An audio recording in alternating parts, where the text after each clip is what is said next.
Dram watering tools have been the professional's choice for quality and durability for 80 years. Use a Dram rain wand to create the softest shower of rain for your beds and containers, a 9-pattern revolver spray gun for a variety of uses, or a Colour Storm sprinkler for a lush green lawn and garden. Dram, the professional's choice for lawn and garden. Available at a fine garden centre near you. Visit us online at dramm.com.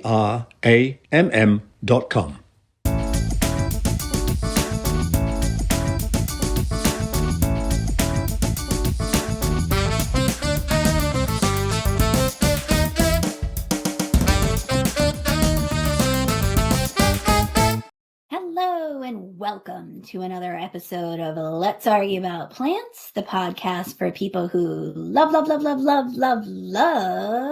plants. But not always the same ones. I'm Carol Collins. I'm associate editor at Fine Gardening Magazine. And I'm Danielle Sherry. I'm the executive editor here at Fine Gardening. And I swear I have not been drinking margaritas this morning because it's summer. And you know how I feel about margaritas in summer. But I was just feeling like, man, Carol, we start this off the same way every single time. We got to mix it up, right? That's right. Yeah, have some fun. That's right. All right. So speaking of fun, what is our topic today? We're going to be talking about succulents today, which I feel like a lot of people who aren't even plant people love succulents because they are so hard to kill. That's right. Yeah, that's totally right. And you can grow them inside, you can grow them outside, even for people who are in colder climates like you and me. There's succulent options that are perennial. There are succulent options that do great in containers. There's indoor succulents. Did you select plants from that whole entire array, Carol?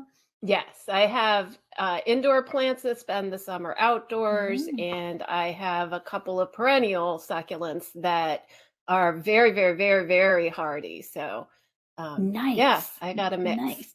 So succulents just aren't for Southern California people. That's right. All right, Carol, give me your first one. Okay. So my first one is red velvet echeveria. And one of the common names for this echeveria is plush plant. That's Echeveria pulvinata, red velvet. And it is not hardy where we are. It is hardy from zones 9 to 11. So the straight species is native to Southwest and Central Mexico. So, North American native, but not our part of North America. And it has these pretty dense rosettes of thick lime green leaves with silvery hairs on them. So they have sort of a downy effect. And then the red velvet name comes from the fact that especially in high sun or drought conditions, they get this beautiful candy apple red edge around each leaf and sometimes spreading into the leaf. So that red edge gets thicker the longer the drought goes or the more bright sunlight it gets, but it's very, very pretty in early summer. When I first put it out, like all house plants that spend the winters indoors, you have to sort of gradually get them out into the sun, not all at once, right? But once, right, or you kill them. I laugh because, I often skip that step and just go straight for the sunburn, on my poor plants. Yes, and then you have to pick off those leaves because they will never look right again. They will not. They never do. They never do. But as it is getting used to the sun, it starts to redden up, and it's a very lovely effect. When I bought this plant, it was in full bloom, and gosh, it is gorgeous in full bloom. It sort of has those nodding echeveria flowers, and I remember them being like sort of flame red and yellow and orange. Gorgeous, gorgeous, gorgeous. It has never, ever bloomed for me since then. Do you think, Carol, that that's because we don't have a long enough extended period of hot weather outside that do you feel like that's why it doesn't bloom? I think that might be it. I think it might be a day length thing. So when it's indoors, I'm messing with its day length because we keep the lights on at night, and it doesn't, I don't know. But I'm totally okay with it not blooming. I wish it would maybe bloom for me someday, but if it does, it is a fall and winter bloomer. So that would be fun to have. But honestly, I just think maybe it's just it knows it's not in Mexico, so I'm not going to bloom for you, honey. I'm sorry. I'll just give you the beautiful leaves. But it is super easy to grow. It's super easy to propagate. You can propagate a new plant from a single leaf. You can take the little rosettes that sort of get leggy. They get this sort of long stalk. You can just break that off and leave an inch or two on, stuff that back down into the soil. It will put out new wiry little roots immediately. Doesn't skip a beat. So it's an easy one to give cuttings to someone or make more for yourself, or just make it look better by doing, sort of topping it and bringing the level of it down so it doesn't look like a Dr. Seuss type of shape. It's not a fast grower. In nature, it maxes out at 1 or 2 feet tall. It looks more a little shrubby, I guess, in its natural habitat. But for me, I've had it, I'm guessing about 7 years, bought it for a photo shoot, and carefree, pretty, goes with my other houseplants and outdoor displays. So I like it. I like this one. I mean, I think that that's something that, we can probably universally say for most of these plants that we're going to talk about today. They're easy. Like succulents are pretty easy. Like the worst thing that you can do to them is overwater them generally. You've got, if you err on the side of neglect, that's probably a good thing. And maybe that's why I like them so much, because they're easy, as far as indoor or outdoor. I mean, the biggest thing is just enough light. Yes. Most of them are full sun, or at least mostly sun, if you can get away with it. But Echeveria, just as a general genus, is just gorgeous. Every color in the rainbow, every possible variation of leaf shape, just a really, really solid array there. I wish they were hardy here. I guess that's the only thing I wish, right? That's it. Yeah. All right. So, of course, my first one that I had to come out the gate with was my favorite agave. Of course. I was like, if there's not an agave on this show, I don't know what's wrong. Yeah. So good. I figured. I did. So I've got this crazy agave collection, and I decided to go with an agave because I know they're not everybody's cup of tea because of the spikes, right? Agaves have these long spade-like leaves to them. They form this basal rosette of foliage that's just gorgeous, and I just think they're very, very cool.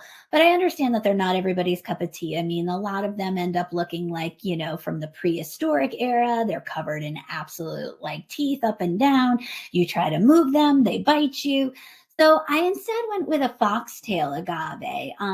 So I went with variegated foxtail agave, which I truly feel like is the most beautiful agave in my collection. Right now, it's got a little case of scale, so it's not looking so great. But I had put it in the show notes a picture of it in its glory days. So that's agave attenuata variegata, zones 9 to 12. Clearly not hardy here in Connecticut, where we're recording and where I garden and you garden. But this one's beautiful, and it's not spiky. It doesn't have spikes. It doesn't bite you back. So it's a very thick, fleshy leaf that kind of comes out like this starfish out of the center of this basal rosette. And the leaves are the most gorgeous, buttery yellow color. And then it looks like someone came through with greater patience than I've ever had in my life and took very, very nice blue-green paintbrush and just painted around the edges of that leaf. So you get this gorgeous kind of striping on the leaves. So you've got blue-green, you've got a little bit of white, you've got a little bit of yellow, which is the base of the leaf. And it's just a masterpiece. It's a beautiful, beautiful plant. In its native habitat, so if this is hardy for you, if you're listening from, the southern regions of North America, I would say that this is going to be hardy, and it'll get probably 3 feet by 3 feet. It's a gorgeous specimen. In my lifetime, that's never going to happen. I've got it in a pot, a container that's probably like a 14-inch diameter container and maybe about 1.5 feet tall. And it's about 1 by 1, maybe 1.5 by 1.5. It stays relatively nice and contained, and that's perfect. I don't need it getting any bigger. It's got to come inside every winter, so it can just hang out there. But foxtail agaves are spikeless for the most part. A couple of different species do have like a little spike at the end, but they're not covered in spines. So if you're looking for an agave that's just pretty amazing and has great color and is a great focal point plant inside or outside, I would say variegated foxtail agave is the way to go. So yeah, I mentioned that, full sun for agaves.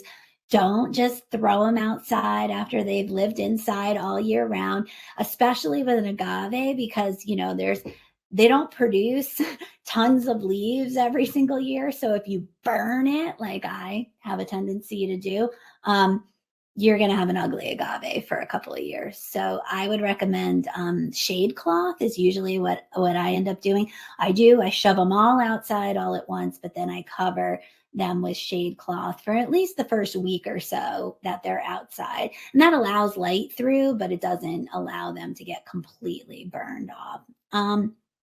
Here's another tip. I don't water my agaves at all once I bring them in. I generally bring them in around the 1st of October, before the first hard freeze. They can take a little bit of frost, so no big deal. And then I do not water them for the entire winter and shove them back outside in May, generally by mid-May again, when the threat of a hard freeze in spring is over.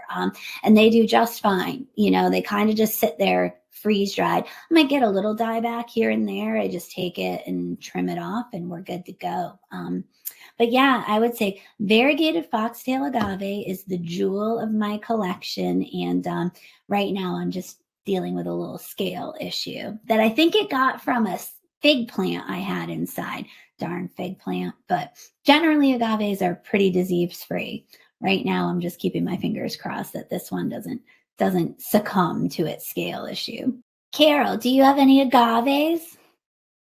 I have one baby agave that you gave to me. It might actually be the one that you were describing. It's variegated. It's got sort of yellow and blue. Okay. Yeah, you had given out cups from one of your agaves at Christmas, and I have kept it alive. It hasn't gotten much bigger, but I have kept it alive. Oh my gosh, that's so exciting. Honestly, I did not remember that, and I did not ask you to shame you if it had not lived, but that's so cool. Yeah, I'm a big fan. And they do. I mean, you were talking about the echeveria being able to propagate it from a single leaf.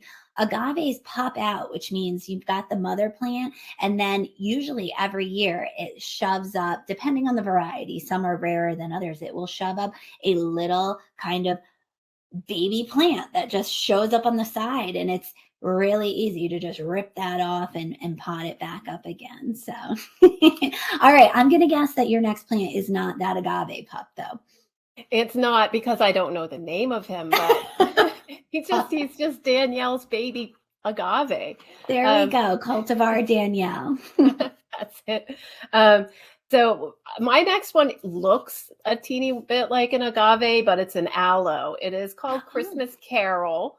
And, a lot of gardeners will collect plants that have their name or the name of loved ones. And honestly, this one, I didn't know its name before I got it, and it came in a mix. But it's called Christmas Carol, not because it blooms or does anything at Christmas, but because it has Christmassy colors.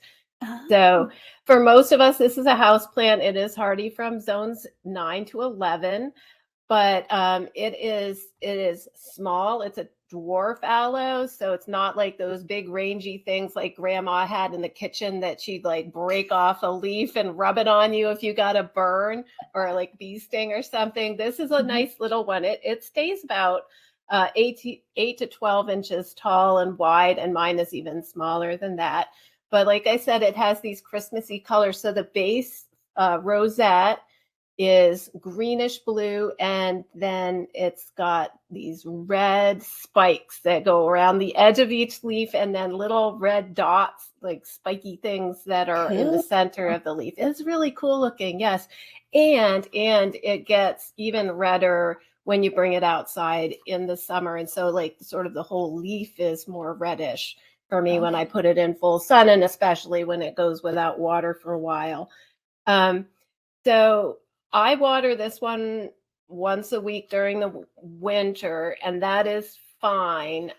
It doesn't need a lot of water, but it does appreciate some supplemental water. And the straight species is indigenous to Eastern and Southern Africa. So you can kind of imagine the conditions it grows in and its native range. It doesn't, dry, poor soil, not a problem. Under ideal conditions, I have read that it will produce 1 foot tall flower spikes. And I believe the flowers are red, but however, it has never, ever done that for me. And again, it might be day length, it might be the conditions I'm growing it in. It's just not getting whatever it needs to flower, but that's okay.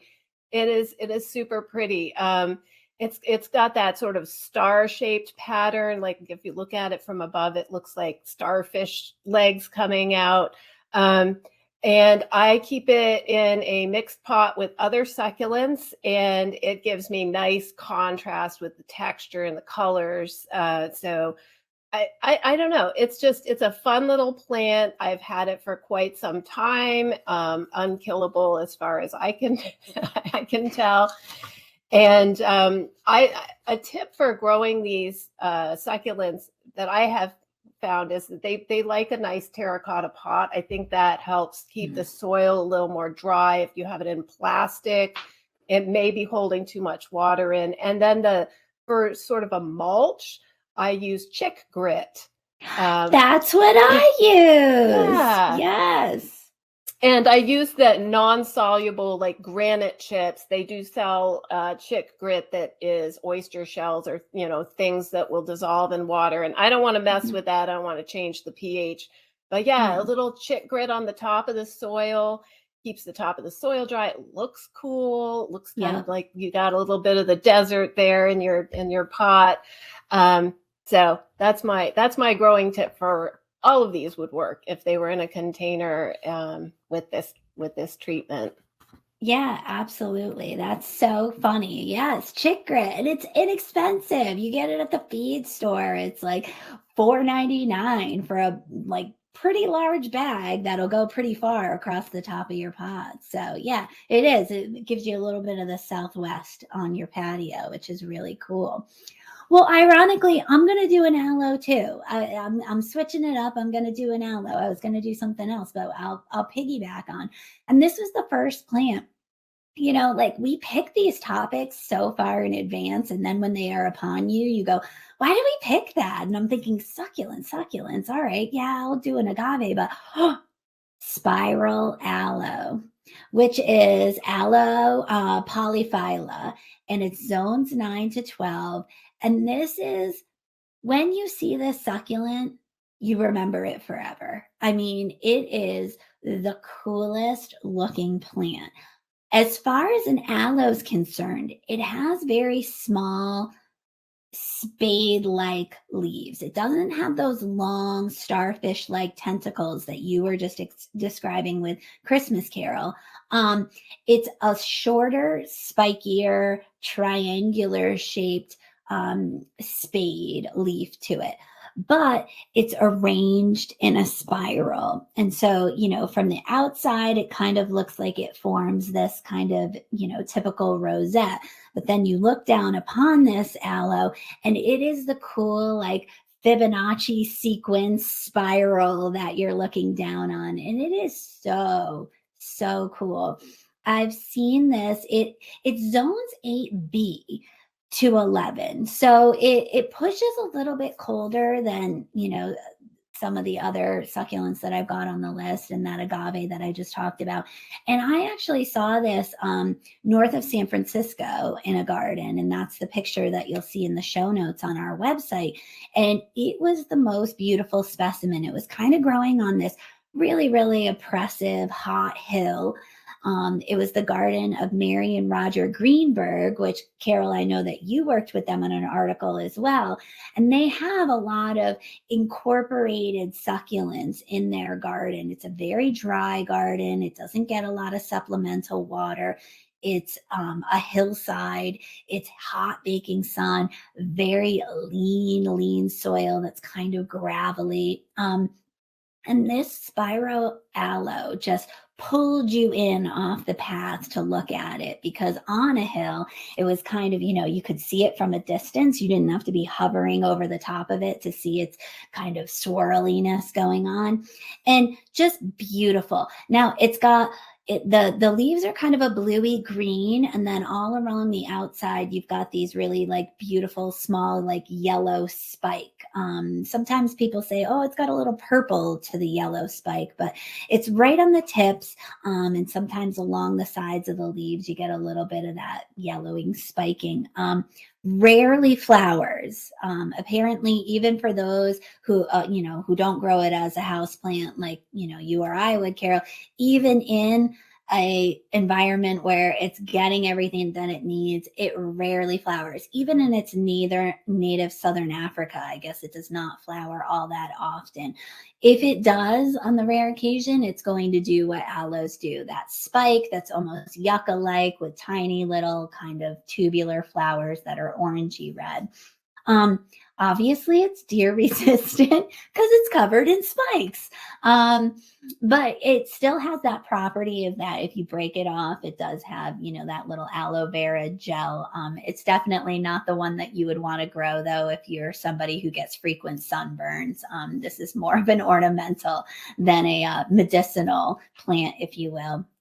1 foot tall and 2 feet wide. So it's kind of going to be in that like squatty little flying saucer appearance to it, and dry soil, full sun, and great in a container too, as long as you're giving it that, those conditions you were just describing, Carol. Like definitely put it in a well-drained terracotta pot that's going to give you some aeration to it. But yeah, it almost doesn't look like an aloe because it is such a weird one, but once you've seen it once, you'll never forget it. All right, Carol, we've been giving the people all 9, zone 9, zone 8B. What do you got next? You got another tropical? Oh, how about something that's hardy to zone 3? Love it. Huh? All Give right. it to me. All right, here we go. It's gold moss stonecropper, gold moss sedum, and that's sedum acre, and hardy from zones 3 to 8.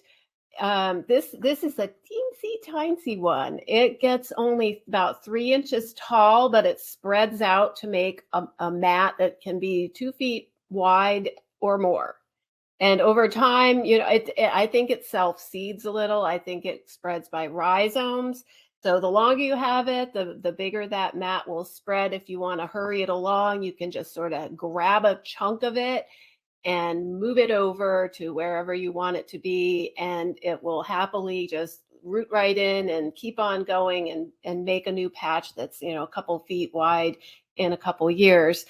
And this is one, it actually looks a lot like moss most of the time. It's described as an evergreen, so it will keep its green color into the winter for us. Mine sort of dies back a little, but in spring, once it starts warming up, boom, it's going again. And most people just sort of walk by this most of the year, but when it is in bloom, which starts in early summer and goes through, a good section of the summer, has these bright gold flowers, and a lot of them. And although the flowers are tiny, that's when people will stop and say, whoa, what's that? Because, it's so eye-catching. And so that's when I can convince people to take a little chunk of it home with them, is when they see it in flower. Otherwise, it's just like, what is that, moss? It's good for putting between pavers. You can step on it just a little bit. You don't want to, have it where you're going to make a path through it and walk on it all day, but it really can take a little foot traffic. And like all of these, it likes full sun, well-drained soil, doesn't want to be wet. The main thing that'll make it fade away is if it gets shaded out, but it is tolerant of light shade. Great in containers. And to me, it looks a little bit, I have a non-hardy succulent called watch chain plant, which is Crassula mucosa. So that's related to jade, and it looks a lot like that. But whereas the watch chain plant has to come in every winter, this is an outdoor plant for everybody, from zones 3 to 8. In nature, it grows in rock crevices and outcrops. It grows in limestone. It grows in sandstone. It's got a large native range, not North America, except Iceland for whatever reason. I think no, Greenland. I'm sorry. It's so Europe, Greenland, which is technically part of North America, but politically part of Europe, North Africa, and Western Asia. So wow. Yeah. That little guy gets around. Exactly. And I have a fun fact about sedums. The name sedum comes from the Latin word sedio, which means to sit, and that is refers to their habit of sort of sitting on top of rocks and lounging across crevices. And this is a good rock garden plant. If you were doing a rock garden, you could fill in with this, and it won't get too aggressive. Did you see it? We were just talking before we hit record about Carol was recently on a photo shoot out in Colorado for an upcoming article, and you visited quite a few rock gardens. Did you see this plant out there? I don't know if I did. It could, because like if it's not in bloom, it does sort of blend in, but it would have fit right in with the plants. I think a lot of the rock gardens that I was seeing had much fancier plants. I think people kind of look at this one as going, that's just a boring sedum acre. Everyone can grow that. But because of its ubiquitousness, I mean, tough as nails, very ubiquitous. I mean, that's a plant, like that's a problem solving plant to me right there, right? A crack, a crevice, like against a stone wall, really crappy soil. I mean, that seems like a problem solver, that's going to cover some ground and not be fussy in any way, shape, or form, as long as it's got well-drained soil. Yes. And if you have it, like say you put it in as a ground cover in a container and the plant in that container needs more water, it'll be fine. As long as it's got good enough drainage, you can water it. It's not one of those ones that'll die if you water it too much. So yeah. Fussy, easy to use, gets along with everybody. Nice. And that's sedum acre, and it's zones 3 to 8. Nice. Possibly 9, but I more sources were saying 3 to 8. So I love it. Well, all right, we're just going to keep piggybacking off of each other here. So I picked a sedum as well. A hardy sedum. I wanted a hardy plant. It's the only one, sorry folks, that's on my list that is hardy. But I picked an upright sedum, and I feel like sedums are starting to fall into the daylily category, and I feel really bad about it. Upright sedums kind of get a bad rap because you see them a lot and in a lot of very industrial usages. If you've got a ton of Happy Returns daylilies in the big box parking lot, generally right next to it, you see sedum autumn joy. And, here's the thing. We pick on these plants because of that reason, but the reason that they're in that traffic circle is because they're tough as nails. You can hit them with a snowplow. They get all this radiant heat. They get the worst soil on the face of the planet. When my mom's pulling out of her parking space, she's running them over. I mean, and these plants still do really, really well. So I didn't do autumn joy, however. I did do a plant that's in my garden, and that's frosted fire sedum. And sedum frosted fire is its botanical name. So they got real creative there. Zones 3 to 9. And it was a sport of autumn joy, but it is a variegated leaved version of sedum autumn joy. Also, it is more tightly compacted, and it has a tendency not to splay. So if you're somebody who grows upright sedums, you know that that's a lot of the knock against them, is that once they put on those gigantic pillowy flower heads in midsummer into fall, sometimes those flower heads weight them down and they have a tendency to split. So you get kind of this ugly plant that kind of splays all over the place. But Frosted Fire stays neat and compact. And I'll say even in my garden, it stays neat and compact. So I can attest to that.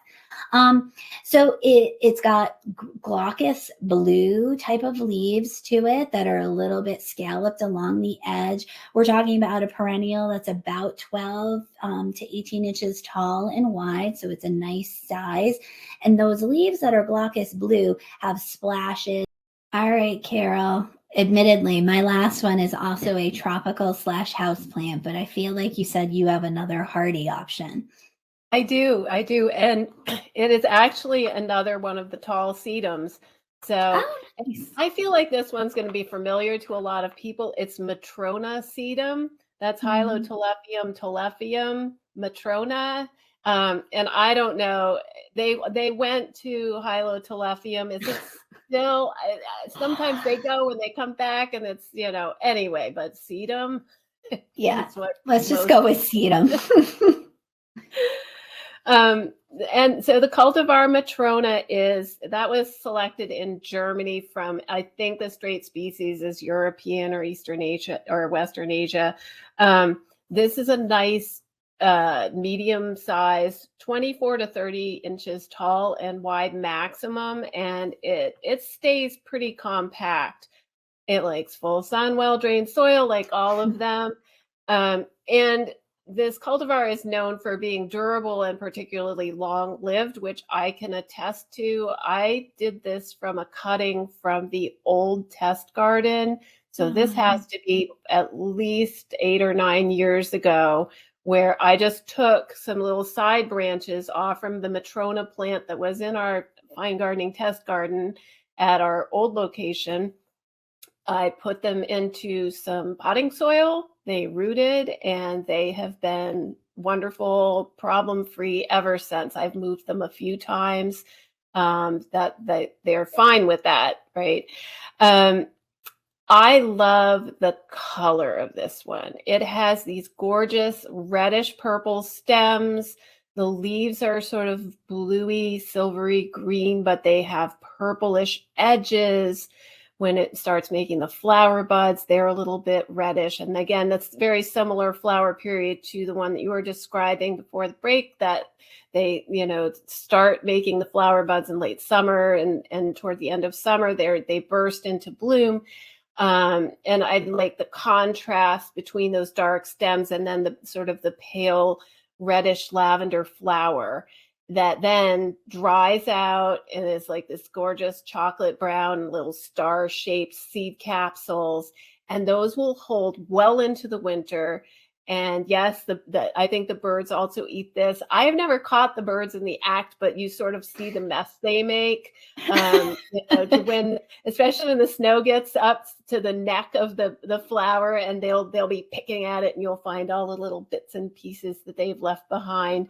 But it is fun to have plants that feed the birds when there is nothing else. And unlike autumn glow and other tall sedums that I've tried to grow, the deer have left this one alone. And I do not know what the difference is, but most of my other tall sedums, I'll have it growing sort of out in a bed somewhere, and the deer will come through and just chomp the top part of it. And the plant survives, but it doesn't look great after that. It's pretty much for the season. And then maybe if it grows back the next year, it's much smaller. So for whatever reason, the deer have left Matrona alone, knock on wood. But I have read that this one is deer resistant. And maybe it's the color, maybe it tastes bad, I don't know. And again, grows very easily from cuttings. You can divide it with the root. You can just take a stem cutting or a leaf cutting and have a new plant within a few months.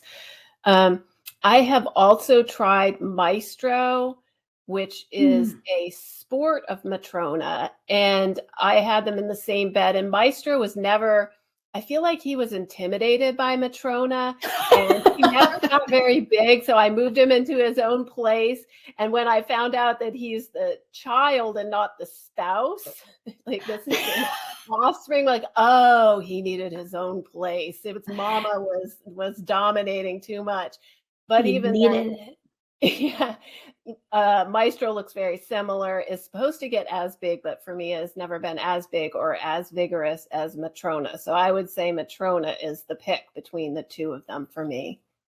For the longest time, purple sedums got a bad rap, like purple emperor was a popular one for a while, but they just were never very like resilient and hardy. And I just remember, so long ago working in garden centers and the Matrona being like the one purple sedum, upright sedum that you could recommend to people that actually was a solid performer and, wasn't like a fly by night, newest purple, but it actually stood the test of time and really stood up and was a good performer. So that's good to hear that it's like still around. I feel like, that falls into the category of oldie but goodie. Yeah, Oldie but absolutely. goodie. A classic. It has been recommended as a plant with winter interest in our regional pages. It has been recommended as, an outstanding deer-proof succulent. Yeah, I feel like a lot of people know this, but maybe don't think of getting some more of them. And I would say, yeah, go out and get some of these if you can find them somewhere. For sure, for sure. All right, I'm going to end the show with a weirdo.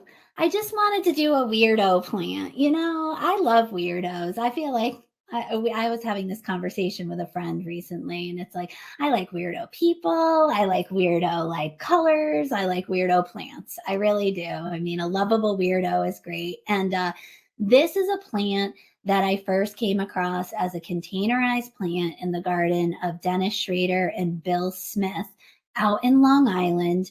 They have an exceptional nursery called Landcraft Environments out there. And I think they've dropped it now just to Landcraft with some of the coolest, weirdest plants on the planet from every far reaching corner of the planet. And they showcase in their personal garden a lot of these oddball plants that they grow and sell in their nursery, wholesale nursery, I should say. So this is red mistletoe cactus, and technically I think it's considered a succulent, but it's got cactus in the name, so we'll go with it. And all right, here we go. It's Pseudoripthalis ramulosa, and that's zones 9 to 11. And this thing is so cool.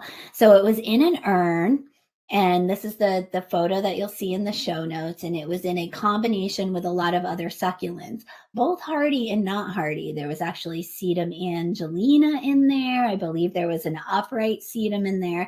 But then on the edge, spilling over the side, was this plant that had, it looked like octopus arms that were bright red. So, kind of a flattened paddle that is kind of, draping over the edge, and then kind of a burgundy reddish color. And then all along those long paddles are these chartreusey yellow green eyeballs, which are seeds. So all up and down, and just the coolest looking plant ever. And just really interesting one, eye-catching. Two, clearly in a metal container in hot sun, not a whole ton of space, and there was a lot of plants that were jammed into this container. So clearly it didn't need a lot to look really good. So those long paddles, kind of almost orchid like, those tree orchids or night blooming cereus, that same paddle like branch to it. They're spineless. The lateral branches kind of come out with a scalloped edge along the edge. So it's got this kind of interesting texture too. Small flowers apparently appear along the outside of those squid like arms, and that's what eventually transitions to those seeds, which are the little chartreuse eyeballs that are around the outside. But I've now seen it when I did a little research. I've seen it grown as a great container plant to use as your spiller over the edge, but also a great hanging basket as well. So a lot of people throw it in hanging baskets. And if you're looking for something that's not a petunia and is way weirder, I would recommend red mistletoe cactus. Other than that, I think that, the biggest thing is finding it. It is kind of a rarity. It's something that you'll find at probably specialty nurseries that specialize in succulents. Full sun, but moist, well-drained soil. So it does need some water. It doesn't have those huge, fleshy, water-storing leaves. These are flattened, elongated leaves. So I think it tends to need a little bit more water than a lot of the other succulents that we've talked about today. But yeah, it was such a weirdo and I loved it. And I took a million pictures of it. And then our art director, when I got back, was like, did you really need 57 pictures of that weirdo plant? And I was like, yes, I did. I am going to have to check out the show notes to see this one. And anybody else that is, curious about chartreuse eyeballs, just go to finegardening.com, click on podcast, and you can find the show notes for, if you want to see any of these plants, if you want to see the names, if you want to order it, you can just copy and paste the name into Google and see if you can find it online. Yeah. Love it. Yeah. Find all of our lovable weirdos at that podcast tab. And now, because everything sounds better with a British accent, here's Peter to talk about, a succulent he inherited. At first, I thought I'd have nothing to contribute to the episode on succulents. I don't dabble in those types of plants. But then I thought, wait a minute, I do in fact have a succulent in my possession, and it's the oldest plant I've ever owned. You see, I inherited my great-aunt Bertie's jade plant several decades ago when she passed. As we've discussed in previous episodes, I'm a passable gardener with a special talent for vegetables, but houseplants are not, and never were, my cup of proverbial tea. But when it came time to clean out dear Auntie Bee's row house, there it was, her prized jade plant, and I simply could not let it end up in the rubbish bin. So I lifted the monstrous beast into my small car, carried it up the tiny stairwell, and placed it gently within my tic-tac-sized apartment, and it has been with me ever since. We've had some close calls over the years, a severe bout of mealybugs in the mid-1980s, a dropping incident in the early 2000s, but that green rubbery plant always seems to prevail. Don't even ask how my wife and I managed to get it from England to the US in one piece. That story will be an entire chapter in my forthcoming memoir. We've never given it a name, as so many do when it comes to an heirloom. It is simply known as the plant. I don't know anything really about succulents in general, but I can say that if the group is anything like the plant, they are wholly unfussy, unpretentious, and an unkillable group. What will happen to the plant when I'm gone? Who is to say? But I'm hoping my daughter steps up to take over its care. After all, if this brown-thumbed bloke can keep it alive for 40 plus years, surely my green-thumbed progeny can do the job. Well, I cannot wait to read Peter's memoir and find out how he got that jade plant from London to Connecticut in one piece. Right? Do you put it in your carry-on? People must ask questions. So many questions. I've got questions for our expert too, because our expert had some pretty cool recommendations as well. So let's see what they had to say. Hey there, I am Amanda Thompson, author of the odd gardening book, Kiss My Aster, and I'm the owner of a plant and garden shop in the Chicago suburbs. Where I garden at home, I'm just outside of Chicago, and Chicago is a zone 6 because of the lake, and I'm like a Target parking lot away from being a 6. So sometimes I think about putting everything on wheels and just rolling it down. I could see it from here. Anyways, let me tell you about some of my favorite succulents. Euphorbia tirucali. The pencil cactus is at home in zones 10 through 11, and to me it looks like a shrub if you were forced to draw a shrub with only lines. It's a leafless wonder, and it's chock full of a milky sap that's super toxic, but that's okay. All you have to do is not break it open and rub the sap in your eyes, really, or get it on your skin. I feel like it's not asking too much, but I don't know. It gets about 6 feet tall when it's in a pot, And if you planted it in the ground in zones 10 through 11, it can get like 30 feet and about 10 feet wide. It can easily get top heavy. And that's when you put on your hazmat suit and you do some pruning. Just kidding. You don't need a hazmat suit. You just need some gloves and to be careful. And you can take everything that you prune out and wash off the latex that comes out and let it dry for a little bit. And you can propagate that. And you can give little toxic gifts to all your frenemies. The pencil cactus likes full sun and it gets great fall. And I'm using air quotes there, fall color in the cooler months. It's a great plant, toxic or not. When you buy plants and you love plants, but you never really saw yourself having to pronounce them in Latin on a podcast. I can do the first one, but I'm really struggling with the second. Cynanchum marnier yanum. It's the best it's going to happen for me. It's a zone 10, also known as the bundle of sticks plant, and I have a huge crush on it. I've had this plant in my collection for years. I seem to really like plants that look like they're dead. Hey, Red Rooster Carex, I'm looking at you. It's related to Hoya, but I don't really see that, except that they're both kind of trailers. It looks like maybe you put some dead willow branches in a pot, and for some reason I'm attracted to that. Mine at home flower a funny loopy green flower in like November, December, all the way down the dead sticks. It's bizarre looking, and I just can't get enough. I let mine dry out completely in between waterings, and I keep it in a west-facing window for maximum stickage in the cooler months. Albuca Frizzle Sizzle. What a plant. Really looks like it should be in the allium family, but it's a weirdo succulent. It has long, thin leaves that spiral very like corkscrew at the end. And they come out of a visible bulb. You can just see the top of the bulb. They have a delightful bonus flower, and I say that because this plant is good enough without a flower. And also the flower is just absolutely delightful. It comes out of nowhere, and it really looks like a spring bulb, and it blooms in early spring. So it doesn't really necessarily suit this like rough and tumble kind of succulent to have this really complicated pale yellow beauty come out of it. What a great plant. Complicated in a good way. It likes part sun and to dry out between waterings. I found mine to be exceptionally rugged, and it's originally zones 8 to 10. Sedum album nerds. Okay, I can't even say the word nerds without having I can smell it. I can smell that fake grape sweet scent of Nerds candies right there in my mind. Sedum album nerds is a newish plant to the market, full to part sun, zones 3 to 8. It's my first time growing it, and there isn't really a ton of information out there about it, but I bought it because I was like, nerds, gotta have it. It looks like nerds.